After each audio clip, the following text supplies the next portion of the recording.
Atos 16. Timóteo acompanha Paulo e Silas. Chegou a Derbe e depois a Listra, onde vivia um discípulo chamado Timóteo. Sua mãe era uma judia convertida e seu pai era grego. Os irmãos de Listra e Icônio davam bom testemunho dele. Paulo, querendo levá-lo na viagem, circuncidou-o por causa dos judeus que viviam naquela região, pois todos sabiam que seu pai era grego. Nas cidades por onde passavam, transmitiam as decisões tomadas pelos apóstolos e presbíteros em Jerusalém, para que fossem obedecidas. Assim, as igrejas eram fortalecidas na fé e cresciam em número cada dia.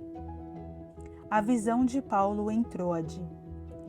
Paulo e seus companheiros viajaram pela região da Frígia e da Galácia, tendo sido impedidos pelo Espírito Santo de pregar a palavra na província da Ásia.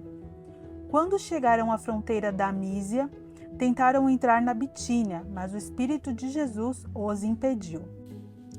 Então, contornaram a Mísia e desceram a Troade.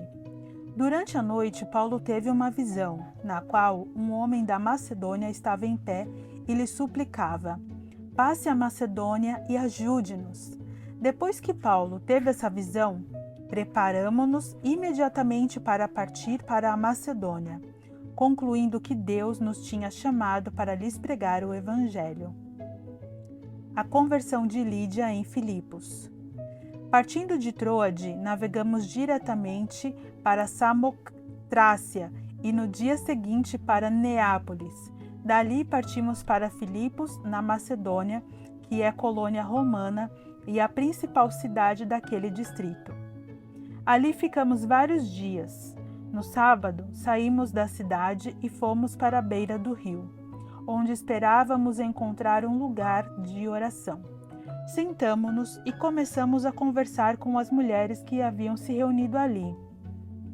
Uma das que ouviam era uma mulher temente a Deus chamada Lídia, vendedora de tecido de púrpura da cidade de Tiatira.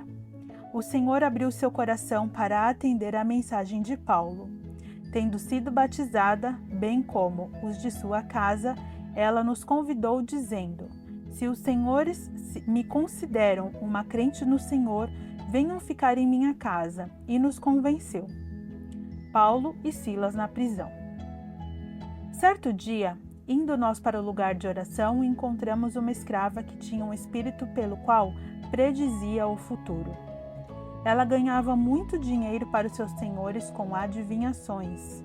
Essa moça seguia Paulo e a nós, gritando: "Estes homens são servos do Deus Altíssimo e anunciam o caminho da salvação." Ela continuou fazendo isso por muitos dias.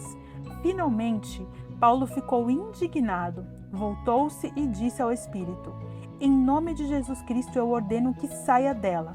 No mesmo instante, o espírito a deixou.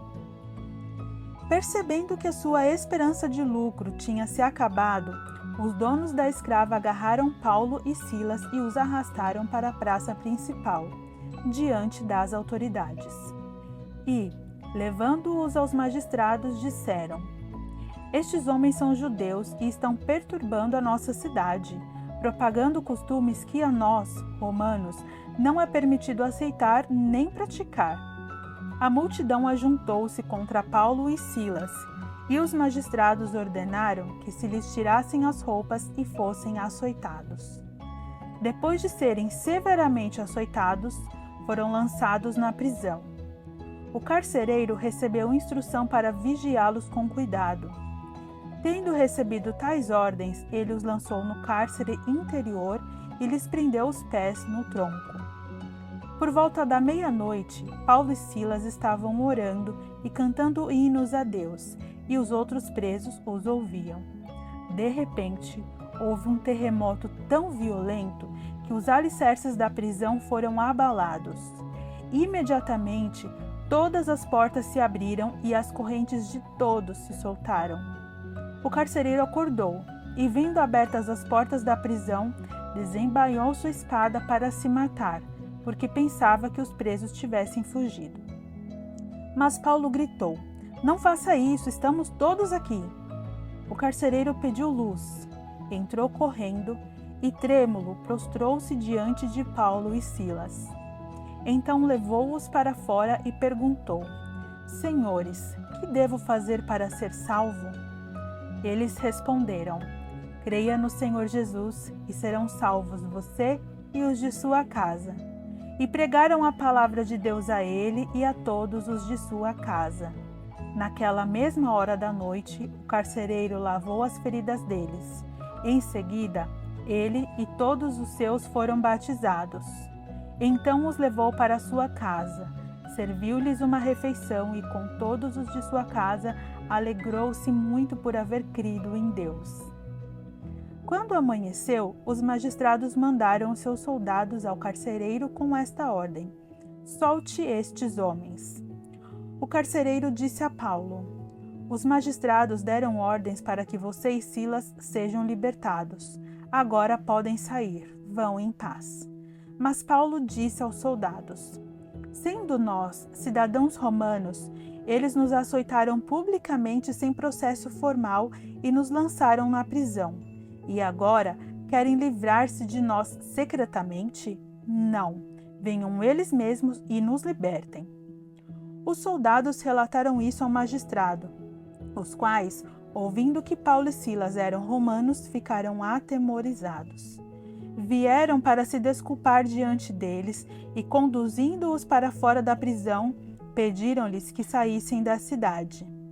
Depois de saírem da prisão, Paulo e Silas foram à casa de Lídia, onde se encontraram com os irmãos e os encorajaram, e então partiram.